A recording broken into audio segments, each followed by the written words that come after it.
சுதந்திரம் என்பது சும்மாவா வந்ததே.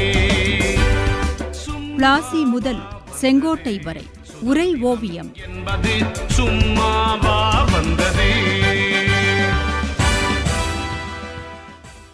ஏற்கனவே ஜான்சிக்கு செய்த துரோகத்துக்காக ராணி லக்ஷ்மிபாய் ஆங்கிலேயருக்கு எதிராக ஒரு பெரும் போரை எதிர்நோக்கி காத்திருந்தார்.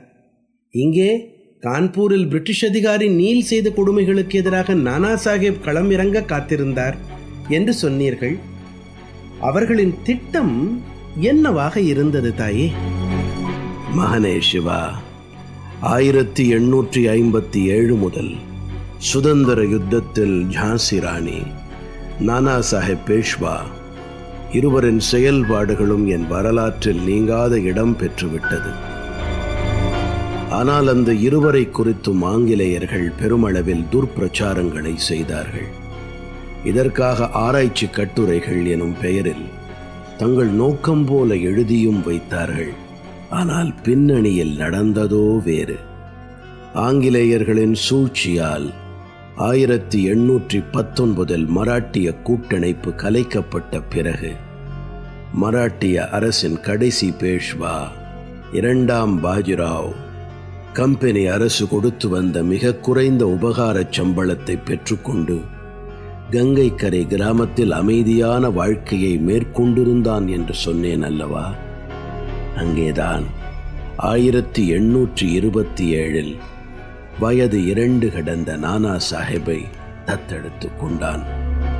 இது நடந்து 12 ஆண்டுகளில் பாஜிராவ் வசித்து வந்த கிராமத்துக்கு தம் 4 வயது பெண் குழந்தை மணிகர்ணிகா என்ற மனுபாயுடன் வந்தார்கள் அவள் பெற்றோர். இந்த பெண் குழந்தைதான் பிற்காலத்தில் ஜான்சி ராணி லக்ஷ்மிபாயாக திகழ்ந்தாள். இங்கேதான் நானா சாஹேபும் மனுபாயும் ஒன்றாக விளையாடினார்கள். ஒன்றாக ராமாயண மகாபாரத கதைகளை கேட்டு வளர்ந்தார்கள். ஒரே இடத்தில் ஆயுத போர் பயிற்சியை பெற்றார்கள். நானா சாஹேப் பாடம் கற்றபோது சிறுமியான மனுபாயும் ஒன்றாக இருந்து அவற்றை கற்றுக்கொண்டாள்.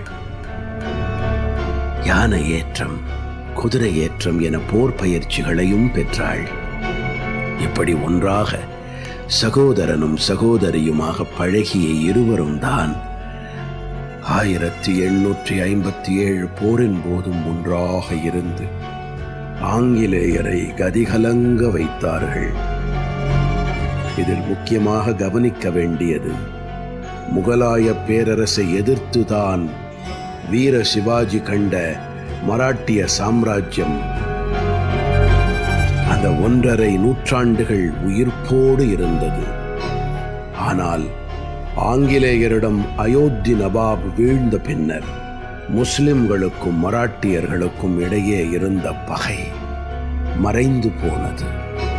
பிரிட்டிஷாருக்கு எதிராக அவர்கள் இருவருமே கைகோர்த்தார்கள். அதனால்தான் ஆங்கிலேயர்களிடம் அனைத்தையும் இழந்து மிகச்சிறிய இடத்தில் தன் ஆட்சியை கொண்டு ஒடுங்கி போன தில்லி முகலாய அரசர் பஹாதுர் ஷா ஜஃபரை பேரரசராக ஏற்று நானா சாஹேபும் ஜான்சி ராணியும் தாந்தியா தோப்பேயும் ஒன்றாக கரம் உயர்த்தினார்கள். இந்த பின்னணியில்தான் 1857 பேரெழுச்சியும் நடந்தது.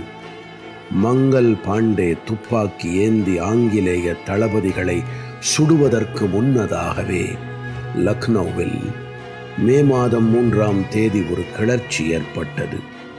ஆனால் பிரிட்டிஷார் அதை ஆயுத பலத்தால் ஒடுக்கினார்கள். பின்னர் மே 30, 31 ஒரு கிளர்ச்சி மிகப்பெரிய அளவில் வெடித்தது. இதை தலைமை தாங்கி நடத்தியதும் பேகம் ஹஸ்ரத் மஹல் தான்.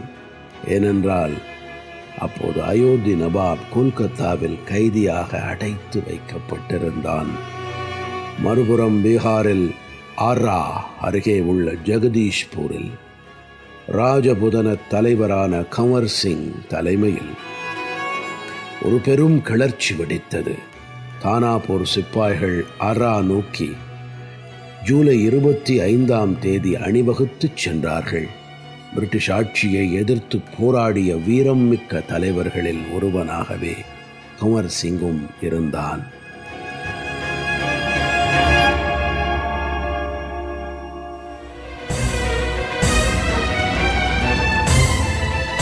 பிளாசி முதல் செங்கோட்டை வரை உரை ஓவியம் கேட்டீர்கள்.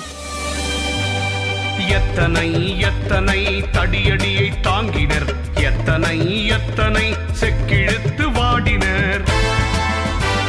தூக்கு மேடை ஏறி நின்ற காளையர்கள் எத்தனை, தாக்குகின்ற குண்டினாலே உயிரிழந்தோர் எத்தனை. படைப்பு சென்னை வானொலி நிலையம்.